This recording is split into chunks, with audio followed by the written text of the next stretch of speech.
Right, welcome back to Morning Live. And before we took a break, I mentioned something about a very interesting topic, sensitive topic at the same time we want to touch base on right now, and it's all about abortion. And you remember the other day, last week on Wednesday, the High Court, of course, the judge comprised of the bench actually of justices Lydia Achode, Mombi Ngugi, Agri Muchelule, and George Odunga, and of course John Mativo, declared that the Constitution outlawed abortion. They found that the withdrawal of the guidelines as illegal and unconstitutional. So, in studio, I'm joined by Ann Kioko and, of course, Richard Kaketu. We want to discuss this thing from the Sexual Offences Act to rape to all those things that actually bring confusion. But still, at the end of the day, this thing is going on. Good morning, Ann and Richard. Good morning. All right. Now, it's clean. It's clean that when we talk about abortion, it's a topic that we want to exhaust this morning. So we want to touch on the latest nitty-gritties that the High Court actually made, and people are celebrating, some are celebrating. So Anne, I'll start with you. What happened? Yes, on Wednesday, the 12th of June, I was at the Milimani High Court and I followed the ruling being read by the five-judge bench, and it was a very long ruling, but at the end of the day, it is stated that abortion remains illegal in the country, but then it offered some instances when it can be allowed, and then it reinstated the very unpopular, let me call them unpopular safe abortion guidelines that were written in 2012, but they were withdrawn in 2013 by the Ministry of Health. Okay. And they were withdrawn because they were very controversial. At some point, some stakeholders from the faith-based groups had to leave the table of the drafting because they felt that there was a lot of imposition on some of the values that they don't stand for. So they felt these abortion guidelines should be withdrawn because the stakeholders were not, all stakeholders were not involved, and then they were advocating for illegalities like abortion and training of abortion, using the abortion drug Medabon with all the practitioners in the country, including nurses, clinical officers, name them, and training them to offer abortions in the country. Okay. While in the Constitution of Kenya, Article 26 states that everyone has a right to life, and it's also very clear that life begins at conception. And also, as reflected in the penal code, if somebody is caught procuring an abortion, they are supposed to be prosecuted and imprisoned if found culpable.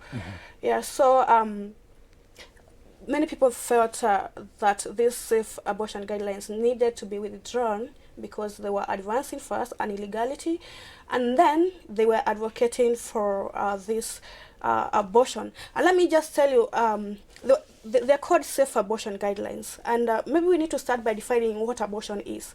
Abortion, at the end of the day, is termination of a pregnancy, ending a heartbeat, and killing a preborn baby who always, in all the cases, is innocent and defenseless. So that's why people thought these safe guidelines were unpopular and were illegal, and still are illegal. And we hope that the battle doesn't end here with the ruling.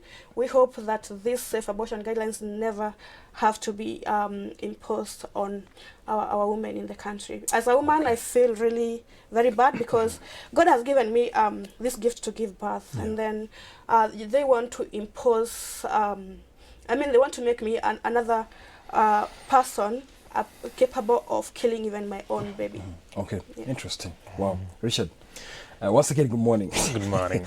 From Anne's statement, very powerful. And as a woman, she's talked about even her biological abilities, her God-given abilities to give birth, which kind of sometimes being restricted. But looking at all this happening, we live in a society of very discrete corridors where you never know what will be happening next day. High Court has ruled this, maybe the next day, some actually unions are pushing the agenda.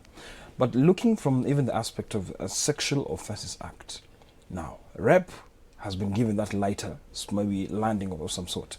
But our constitution states different. We are in some confusion of some sort. Maybe you can just expound more on that. This confusion was meant deliberately. The constitution is not yet 10 years old. I'd like us to reflect on the judgment of 12th June 2019 in 3 phases. The first phase is the guidelines that it seeks to reinstate. The other is the ruling itself, and the other is the context within which the ruling comes. And the context within which the ruling comes goes back several years ago. I'll start with the pre-2010 situation. The provision, Article 26(4), has evolved 3 times. From Bomas in 2004, you are aware that in that year, a bag of babies was found in Nairobi River. Yeah. And when Dr. Nyamu and the nurses were prosecuted, unfortunately for the murder, not for the procuring of abortion, Lady Justice Rawal let them off the hook on the ground that what they killed was incapable of being killed under Section 204 of the Penal Code. She refused to apply the provisions of the Criminal Procedure Code that would have nailed these people, because the Criminal Procedure Code says that if someone is prosecuted for murder and it is found out that actually this person did not murder but actually procured an abortion, then they would be convicted for procuring an abortion, but not for murder, even though they were not prosecuted for murder. So the drafters of the Constitution in 2004 realized, there is a problem here. We need to define when the life of a person begins. So they insert this provision. The life of a person begins at conception. And it is a provision that is supported by science and law at this point in time. Now, the promoters of the baby killing business, that's what I call them, okay, the baby killing business that has... That's strong. Yes, they've gained proficiency at it, and they've developed an art of how to kill babies and how to sell the idea that killing babies is good. So what they do, they succeed in undermining the provision that relates to prohibition of abortion expressly. And how do they do this? They did this by reducing the caliber of the person who should form the opinion that a baby can be killed in the womb. Bomas had a registered medical practitioner. Kilifi Draft maintained registered medical practitioner. The committee of experts, and we know very well that some members of the committee were in the hands of the baby killing business by virtue of their professed position. They decided that we will add a proviso that even though abortion is not permitted, the opinion has to be by a trained health professional, not a registered practitioner, who takes the Hippocratic oath. Apart from reducing the caliber, they said we will increase the grounds upon which the opinion can be formed. How do you increase this? Not only the life of the mother should be in danger, but the health of the mother. And the health of the mother is a very wide berth. Now, those provisions are the provisions that Evangelical Alliance of Kenya, the National Council of Churches of Kenya, the Kenya Conference of Catholic Bishops in 2010 were working together to say this provision is dangerous to our people. Please don't take this constitution to the people until we rectify this. The committee of experts insisted. The document was offered to the people. The document passed with very good provisions on governance, dangerous provisions on matters of life. This is what we are dealing with. So the people who are celebrating the ruling are the beneficiaries of the reduction of the caliber of the person who forms the opinion that an abortion should take place, and the increase in the grounds upon which an abortion could take place. Wow. That's where we are. Okay, and this thing is not over. I must say confidently, this thing is not over. And as much as we kind of push ourselves into the corridors of justice all the time, like the way you've mentioned, the lawmakers, year in, year out, constitution, drafts, amendments, all these things, they're not working. Now, the other day, you had billboards. Yes, we had billboards which were Absolutely. That's another fight controversial. also. Controversial. Yes. Yeah, maybe tell us more about that and, of course, the progress. But still, I must say, this war is not over. Well, we put billboards in Nairobi, and then a bunch of the people who have been mentioned, pro-abortion people, demonstrated, and then some member of parliament, the woman representative of Nairobi, drew them down. I mean, had them pulled down. And also, I want also to remind you of the battle we had last year in November with marriage stops, and they had to be stopped from advertising abortions in this country. To them, is a business. Abortion is a business, and these safe guidelines, if they are implemented, they are offered as a policy in the country, they are only creating business for these people who are benefiting from the murder of preborn babies. And so, and if you note, the people who were there in drafting these safe guidelines, marriage stops were there, IPAS from the United States were there, and if you follow very keenly what marriage stops do in most of the African countries, most of the developing countries actually, is to offer abortions actually illegally and at a fee. They make it's a business for them. IPAS, they have been doing bills all over in the African continent. We have stopped them in Malawi before. We have stopped them here in Kenya, trying to legislate abortions. And I want to first take you to where IPAS comes from in the United States. They passed Roe versus Wade some many years ago, legalizing abortions in their country. But look what is happening. There's a wind of change. They have realized they are killing their own people. There's a demographic winter, and now they have started reversing it by going to parliament and passing pro-life bills. Now they are passing all over. So this issue of what you saw at the courts of a number of judges trying to offer some loopholes to legalize abortions. It is happening all over. There's judicial activism that we have seen, not only in Kenya, but all over in the world. And it's unfortunate, and we need to be very careful as a country so that our courts are not being used for judicial activism on matters that are anti-life and matters that are anti-family. So I listened, and I heard one of the judges even quote Guttmacher Institute. Do you know who Guttmacher is? They are the research arm of the International Planned Parenthood Federation.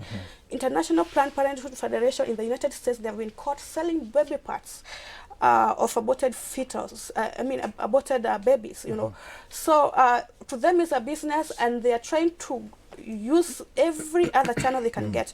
Judicial activism, bills in the parliament, we have stopped them, and we are still continuing to fight. And we know the battle is not ending here, but we are going to continue speaking for these defenseless, innocent babies, because at the end of the day, we don't see anybody trying to think about them.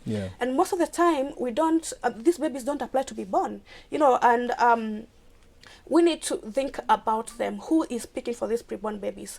At the end of the day, abortion, whether safe or unsafe, remains to be murder. It remains to end a heart. I mean, to terminate a heart that is beating in a mother's womb. And it is time that even our own women thought about it. They should not be forced to start, you know, being the murderers of their own babies. Now, Richard, I'm very sure the pro-abortion group are flexing muscles right now. They're about not just to come up with something else. What can we expect from this other side? Because at the end of the day, we understand, you see, retaliation is normal. Retaliation is normal. And you've mentioned so many things that even there's some people, some quarters are protected here. Yeah, I wouldn't rather call it retaliation, because at the moment they have won a certain battle. The decision they won is being interpreted to mean that their side is winning. But I would like to start off from the billboards. The biggest threat to the baby killing industry is the truth. The fact that mothers get to be told that what you're carrying is not a blob of flesh. It is a human person as the Constitution defines it. It is a human person gifted by God. That truth is scary to the baby killing industry. That's why they say these billboards are stigmatizing abortion. But for sure, abortion is evil, and evil should be stigmatized. Now, for example, just cutting you short, maybe we had a pro-abortion guest right here. I'm sure this could have been maybe fireworks. Yes, absolutely. I wish we had. We tried to get one, but on Sunday I had one in another station. And it was fire. You can imagine. So It's just a lucky Tuesday we have the two of you here who are all anti-abortion. No, we are pro-life. Pro-life. Of Yes, course. we are pro-life. Pro-life. That's the word. Pro-life. Yes. Okay, well put. Yes. Now, looking at these guys who are advocating for abortion, you just mentioned the billboards were put down because they were stigmatizing abortion. But look at this. We have so many ways of abortion, not only the traditional ways. Like right now, when you start to say it begins at conception. Life, actually, begins at conception. And we forget the fact that mechanisms are coming in, day out, to get rid of this. Wow.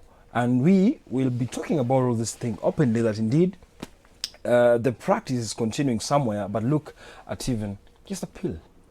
Yeah. Just a pill. At 4 weeks, 5 weeks, a pill, done. So, do we need to put measures of such even medicines coming to the country to be gotten rid of? Because now that's we need to fight from the ground. Courts will help us.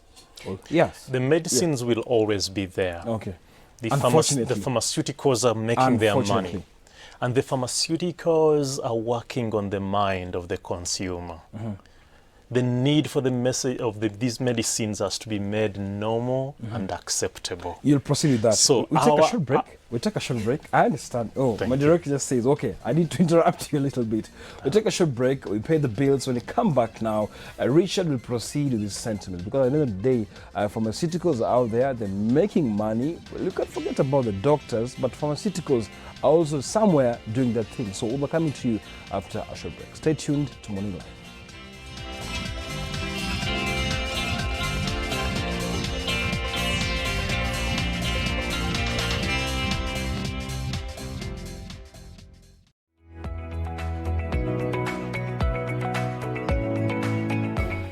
Okay, welcome back to Morning Live. Richard Kaketo was giving us an insight of a scenario, and I'll let him proceed now. Yeah. You're saying something, actually. Yeah, it is related to disarming the mind. The pharmaceuticals will always be there because these guys have to make their money. But what these guys have done, I'm talking of pharmaceutical industries, they seem to be the ones funding all the research that our doctors depend on. So they turn our doctors into dispensers of drugs. Okay. When you see this, prescribe this. When you see this, prescribe this. So contraceptives will be there because the pharmaceuticals have to make their money. If we are to deal with this abortion question, we have to disarm the mind. We have to tell people life is good. Yeah. If you've conceived, celebrate the fact that you have a life. Other people are spending money to get babies. You've gotten this baby. It could be in difficult circumstances, for goodness sake. You've been raped. It could be incest. It could be whatever. But you have a new life to take care of. The ideal would be, how do we protect this mother to have the baby? And if they don't want to look after the baby, let's get the babies adopted. Let's give up the baby for adoption. So abortion or the termination of pregnancy because of social problems should be removed from the mind of our people. We have to spend more time in promoting the gift of life and protecting the young mothers, however young they might be. We have to invest in protecting them so that they bring the baby to term. It is in the best interest of this young mother who has conceived at 13 or at 14 to look after the baby, meaning carry the baby to term. She returns to school and we get the baby taken care of. Okay. And remember, this judgment we are contesting has aspects to it that people are not talking about. We had a 14-year-old raped or defiled, I don't know. It says forced into sexual intercourse, could have been induced or whatever, all right? A 14-year-old, and no one is telling us where the rapist is. No one is telling us what has been done legally about the defiler. We then have the alleged quack who administered a dosage of whichever substance that failed to kill the baby, then inserted whichever gadgets into the woman's body, the girl's body, to kill the baby. Okay? So we have a raped person, we have a dead baby, and we have a dead mother. Okay. And we have criminals here who are not being talked about at all by the system. And the celebrators of the baby killing industry are saying they are pro-women. No, they are not. All right. Now, Anne, just a different perspective on this conversation. Let's take a look at a societal scenario whereby he's mentioned, actually, he's touched on rape. And we talk about, for example, your daughter is in Form 2 and she gets pregnant by a Form 3 young man. And your desire is to see your daughter prosper in her schoolwork. She's pregnant. She comes home, Mom, I'm pregnant. You ask questions, a Form 3 from a neighboring school. Societal experience. As Anne, I understand you are pro-life in this situation. At the same time, this is your daughter. You want her to prosper in her education. You don't want her to drop out of school. Yeah, before I am pro-life, I am a woman, and I'm pro-woman. And I want to be very careful when it comes to offering solutions, societal solutions. I want to be very careful as to offer abortion as one of the solutions.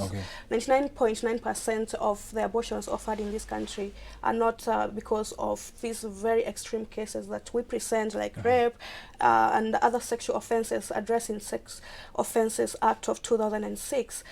And when you speak of this young girl and the young boy, they are children according to the Children's Act of 2010, and they need to be defended, and their rights need to be considered as their first priority. And it's children bringing forth a child. And then having interacted, I have been in this ministry for some time, having interacted with women who have had abortions, I would be very careful in offering an abortion to that young girl, because I know, and from the experiences of these women who have had abortions before, abortion hurts women. Abortion has trauma, has psychological effects, and we can think we are offering a solution, yet we are creating another solution. So the best thing, I look for the best solution for this young girl and for the baby, and I would actually encourage the baby to have the baby up to term, have the baby. If I don't have the financial capability, there are so many adoption agencies here in the country, or even crisis pregnancy centers. And I've mentioned here before that these crisis pregnancy centers that we don't mention, my very good friend called Dr. Jane Kagia has a crisis pregnancy center called Kyotas in Moranga, in Nyeri, and here in Nairobi, everywhere. But we are not talking about these solutions that we should be offering. We are talking about this solution that is disadvantaging the preborn baby. Most of these preborn babies, actually, like I've mentioned before, they don't apply to be born. They just find themselves there. And one mistake should not be solved with another mistake. One, the child was exposed to an act that gave us this baby. As a society, we should mitigate these societal issues that, for example, are exposing our teenagers to pregnancies, and mitigate them, offer solutions to them, instead of advancing very shortcut solutions that could they could affect these children later in the years. We could offer a solution right now, but 50 years or 30 years down the line, we're exposing this young girl into a very bad psychological trauma. And most of the cases of abortion that have been carried out elsewhere, you could think you're offering that solution, but you're taking that young girl to an abortion center. She could end up infertile, because all abortions are not safe, even in those safe clinics. We have seen women gone, even in International Planned Parenthood Federation, an American leading abortion corporation. Women get in there, they come and they die. We lose them, or they lose their womb, they lose their uterus. And abortion has always been associated with breast cancer and other cancers. Now, another scenario again. These are the medical grounds whereby the doctor needs to save the mom. There's a very, very bad complication coming in where the only solution to save the mom is to get rid of the baby.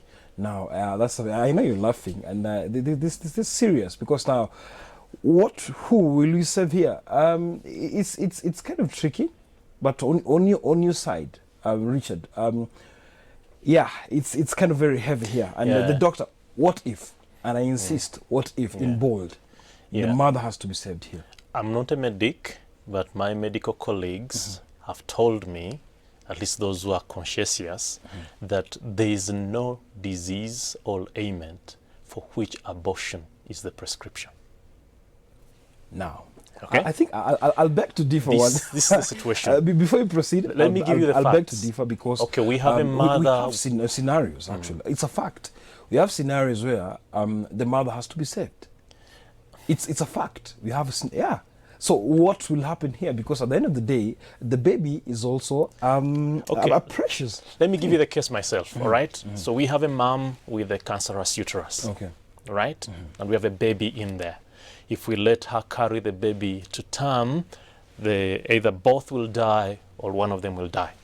That's the kind of case you're dealing with. But that's a specific case. Cancerous uterus. A specific detrimental case that will affect both. That's what I'm saying, exactly. So let me give you the case myself, since you didn't give me the case, okay? And then we try to solve the case. Specifically, maybe a general one that is not actually detrimental to both of them? All right. Now, this is the situation. Okay. Abortion will not cure the mom. Okay. The killing, and I'm talking of abortion in the street sense, because the ordinary person today... But let's put it on the elite perspective, not on the back street, whereby this is happening in a very organized situation. Yeah. Exactly. This is what the doctor has to deal with, okay?